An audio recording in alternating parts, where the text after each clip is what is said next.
Hello दोस्तों, नमस्कार। मेरा नाम है के किस्से, कविता और कहानियों में आपका स्वागत है।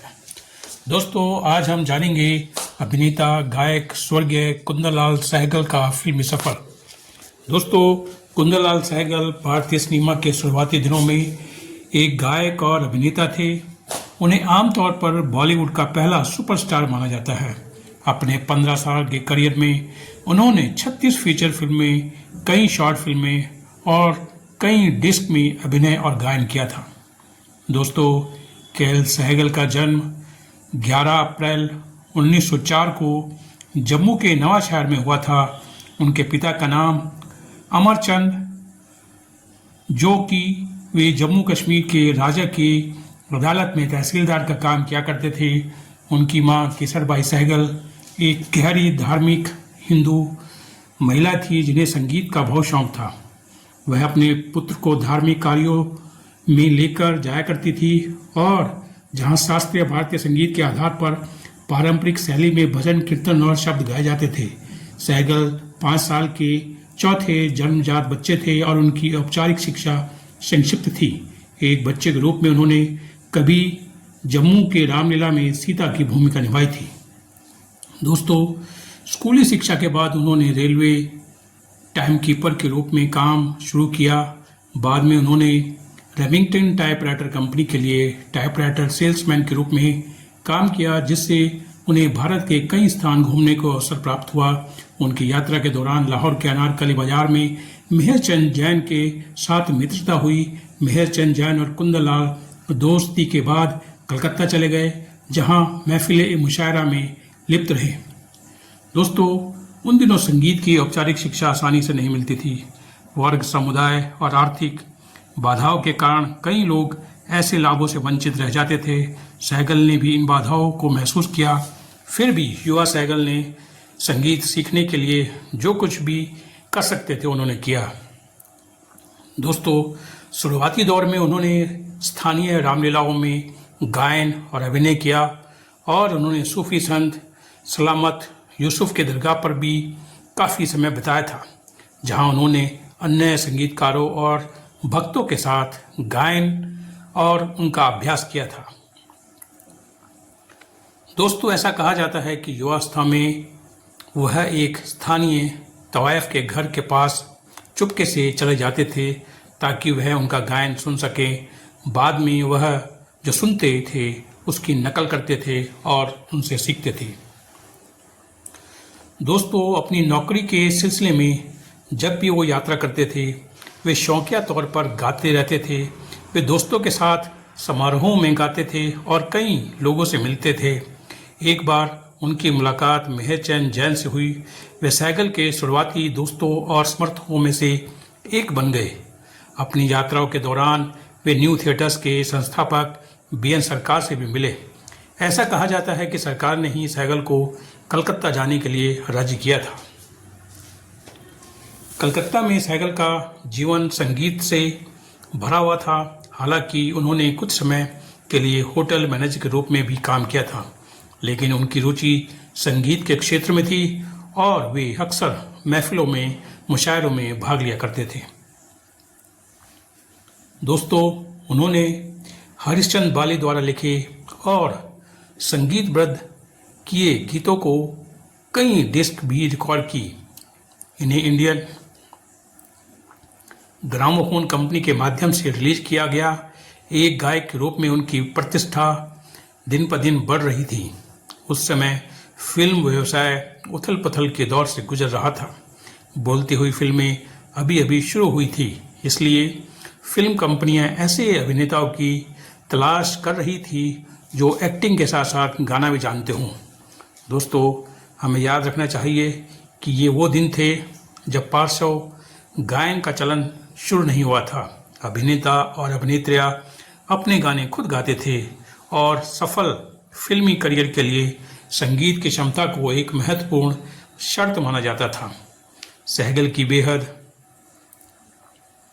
लोकप्रिय संगीत रिकॉर्डिंग ने उन्हें फिल्मों में आने का रास्ता दिखाया। कलकत्ता में रहते हुए सहगल की मुलाकात आर.सी. बोरेल से हुई। बोरेल ने ही सहगल को न्यू थिएटर्स के साथ अनुबंध कर साइन किया था। उन्हें उनकी फिल्मों में काम करने के लिए मात्र 200 रुपये प्रति माह दिए जाते थे। दोस्तों, उनकी पहली फिल्म जो कि एक उर्दू फिल्म थी, मोहब्बत के आंसू 1932 थी। इसके बाद उन्होंने सुबह के सितारे और जिंदा लाश में भूमिका निभाई थी। ये 1932 में रिलीज हुई थी।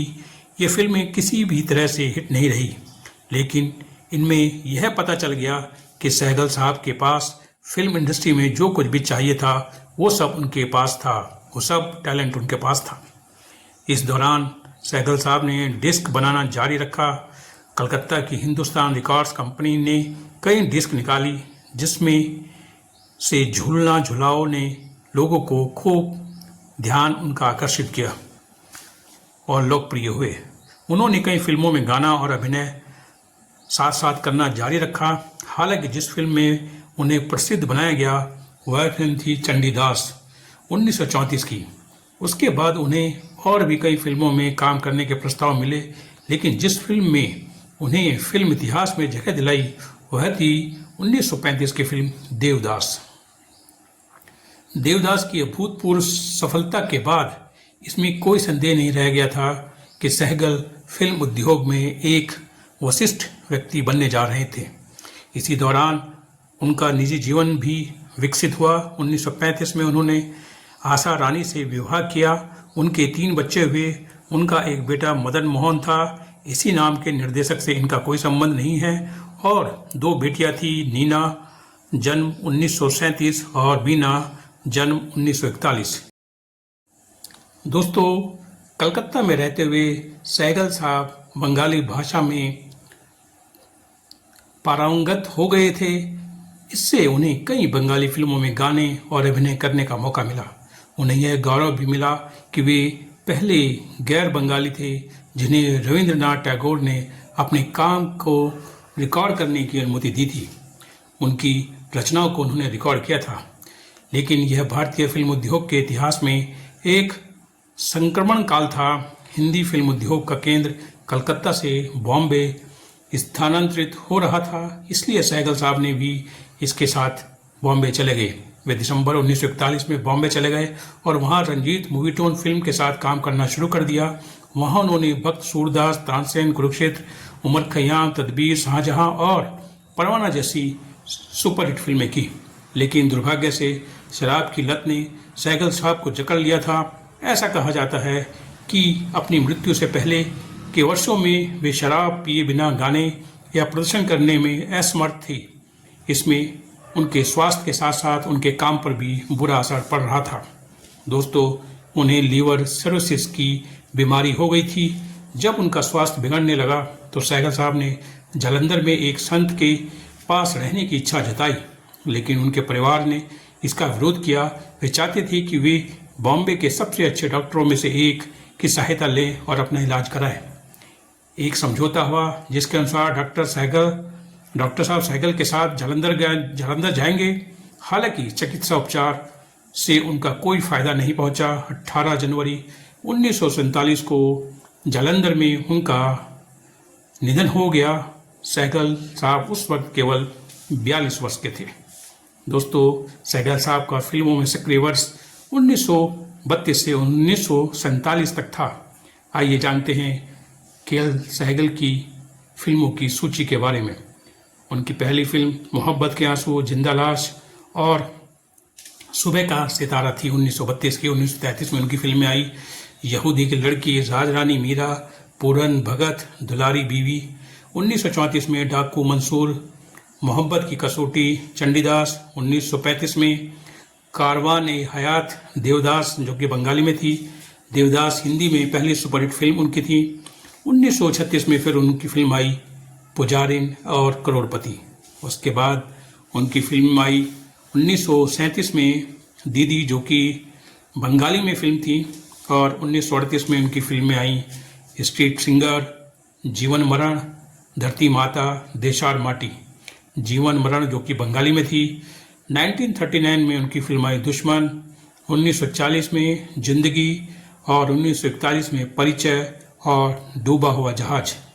1942 में भक्त सूरदास। 1943 में तानसेन, और 1944 में मेरी बहन और भंवरा, 1945 में तदबीर कुरुक्षेत्र, और 1946 में उनकी एक और फिल्म आई सुपरहिट फिल्म शाहजहां, 1947 में परवाना,